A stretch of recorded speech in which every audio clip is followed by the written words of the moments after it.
നമസ്കാരം. ജീവിതത്തിൽ ഒരു നിലപാടുണ്ടാകുക അത്രയൊന്നും നിസ്സാരമല്ല. ഒരു നോമ്പുകാല പശ്ചാത്തലത്തിലാണെങ്കിൽ അത് കുറെ കൂടെ തീക്ഷ്ണത ഉള്ളതാകുമെന്നാണ് തിരുവെഴുത്ത് നൽകുന്ന പാഠം. തിന്മയോടുള്ള സമരത്തിൽ വൈയക്തികമായ വിശപ്പുകളോ സ്ഥാനകാംക്ഷയോ ധനമോഹമോ മനുഷ്യപുത്രന്മാരെ സ്വാധീനിക്കാൻ ഇടം നൽകരുത് എന്നാണ് ക്രിസ്തുവിൻ്റെ നോമ്പുകാലം പറയുന്നത്. വ്രതബദ്ധ ജീവിതത്തിൻ്റെ അത്യുന്നതവും ദൈവികവുമായ മാതൃകയാണ് മശിഹാ ചരിത്രം അത്രയും. സ്വന്തം സ്ഥാനമുറപ്പിക്കാൻ നിരവധി സർക്കസുകൾ കാട്ടിയ ഭരണാധികാരി ഹെരോദാവിനെ യേശു നിർഭീകം വിളിച്ചത് കുറുക്കൻ എന്നാണ്. നിഷ്പക്ഷമതി എന്ന നാട്യം പുലർത്തി കൈകഴുകലിൻ്റെ രാഷ്ട്രീയം പഠിപ്പിച്ച പീലാത്തോസിൻ്റെ അരമനയിലെ ചർച്ചയിൽ നിന്ന് അവൻ മൗനം കൊണ്ടാണ് ഇറങ്ങിപ്പോന്നത്.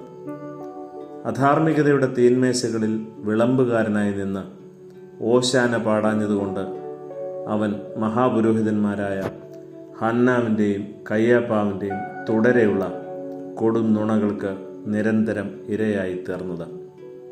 തുടർച്ചയായ വിചാരണകളും കോംപ്രമൈസ് ടോക്കുകളും അവൻ്റെ നിലപാടിൽ മാറ്റമുണ്ടാക്കിയില്ല. അതുകൊണ്ട് തന്നെ അവൻ തികച്ചും ഒറ്റപ്പെട്ടു, കുരിശിലേറി. ശരിക്കും പ്രിയരെ, ഒരു നിലപാടുള്ളവന് പറഞ്ഞിട്ടുള്ളതാണ് കുരിശ്. അവസരവാദികൾക്ക് പുറമെ അണിയാനുള്ള ആഭരണം മാത്രമാവും കുരിശ്. നോക്കുക, ക്രിസ്തുവിന് മുമ്പും പിമ്പും.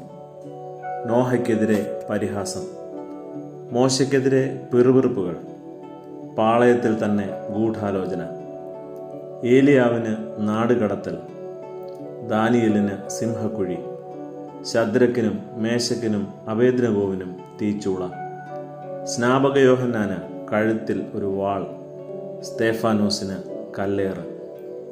ക്രിസ്തു ശിഷ്യന്മാരുടെ വധവൃത്താന്തങ്ങൾ. ഇങ്ങനെ സത്യത്തെ പ്രതി നിലപാടെടുക്കുന്നവർക്കെല്ലാം വലിയ സഹനദൂരങ്ങളുണ്ട് പ്രിയരെ. ഇത്തരം അപമാനങ്ങളുടെയും ക്രൂശീകരണത്തിൻ്റെയും അനുഭവങ്ങൾ അവർക്കുണ്ടായത് അവരിൽ സ്നേഹവും കാരുണ്യവും ഇല്ലാതിരുന്നത് കൊണ്ടല്ല, പിന്നെയോ അവർ നിലകൊണ്ടത് സത്യത്തിൻ്റെ പക്ഷത്താണ്. അവരെ നയിച്ചത് സത്യബോധമാണ്. ശരിക്കും എത്ര തമസ്കരിച്ചാലും കല്ലറയിൽ അടച്ച് മുദ്ര വെച്ചാലും ഉയർത്തെഴുന്നേൽക്കുന്ന സത്യത്തിൻ്റെ സനാതനമായ വഴി ഇതല്ലാതെ മറ്റേതാണ് തിരുവെഴുത്തിൻ്റെ ചരിത്രത്തിലുള്ളത്?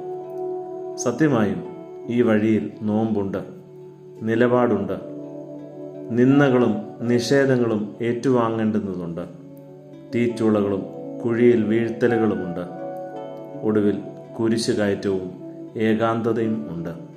എങ്കിലും ഇത് ശാശ്വതമായ ഉത്ഥാനത്തിൻ്റെ മഹാമാർഗമാണ് പ്രിയരെ. നമസ്കാരം.